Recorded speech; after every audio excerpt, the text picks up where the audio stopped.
So, hello, welcome. I'm Laura. I wanted to have a quick sales coaching conversation and give you some perspective. So, over the last couple of weeks, as we near the end of the half, for some people that means they are very close to hitting quota, or maybe they might even realize that they're not going to hit exactly the way they thought they were.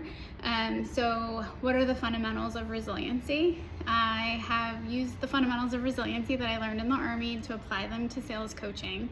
And just for some historical background, I can't remember the year, but the Army invested over $126 million during the global war on terrorism to help soldiers have post-traumatic growth. And the way that they did that was they invested in them up front. So how could they build up their mental resiliency, their mental strength going into situations that were going to be very stressful, like a combat environment?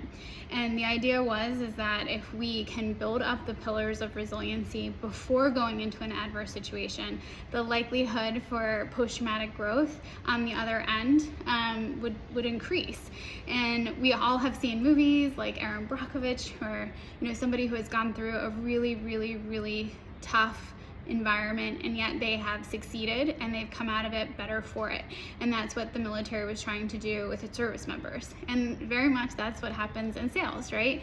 We go through sometimes very tough situations, but it actually helps us in the long run become better sellers. So over the last several weeks, I have been trying to coach on some of the skills that can improve resiliency. But before we do that, I have been level setting with folks on what are the pillars of resiliency, so we all have a common starting place. So the first level, and I also want to caveat that this was created by Dr. Marty Segelman and Dr. Karen Rivich. They are professors and faculty at the University of Pennsylvania. They are renowned in the industry, and they came up with this construct, I believe, for school children, and then they adapted it to service members, and I use it now all the time, and it comes through when I'm doing sales coaching. So the first pillar in resiliency is having self-awareness. Our brains cannot discern in the fight, flight, or fawn. So fight, I'm actually going to be aggressive back. Flight, I'm going to do nothing, or I'm just going to run away. And then fawn exists more in like a social construct, where if someone is not being very kind to me, I actually overextend myself trying to win their favor. So when we are in a fight, flight, or fawn mode, our brains were activated in the sympathetic nervous system.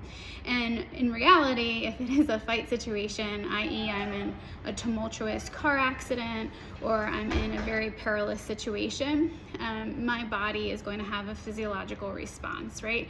So I'm going to have an elevated heart rate, I might start sweating, my field of vision might narrow. I always think of the example of people who might say, I didn't even hear a siren, right? Or I don't remember seeing the paramedics when they came to this crisis.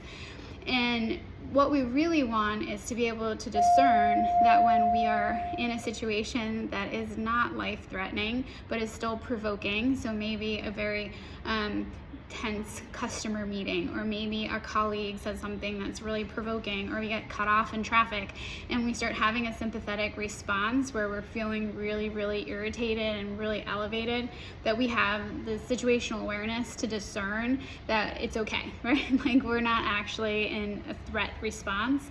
And then we can usually activate part of our parasympathetic nervous system, which calms us down, right? And that goes into self-regulation. So people self-regulate all different ways. I love to do yoga. Maybe that involves going for a walk or doing some meditation or talking to a colleague. But how do we calm ourselves down so that we can respond properly? And oftentimes we can't self-regulate ourselves, and that's why we go to other people. And you might have had a friend or a colleague just like repeat themselves over and over again, right? Like they're trying to self-regulate and they're actually coming to you so that you can help them. Now, part of that is because when we are in an adverse situation and we think there's just no way, like this is gonna work out for me, we wanna have optimism. We wanna be able to have the vision that this is not an insurmountable task, that you can overcome this situation that's being presented to you. So if one deal falls out of your pipeline, maybe you can put something else in your pipeline. Or if one of the decision makers you're working with decides that that's not what they want anymore, maybe you can find another advocate at the company. But you're having that that positive outlook, that just because you're down does not mean that you're out, right?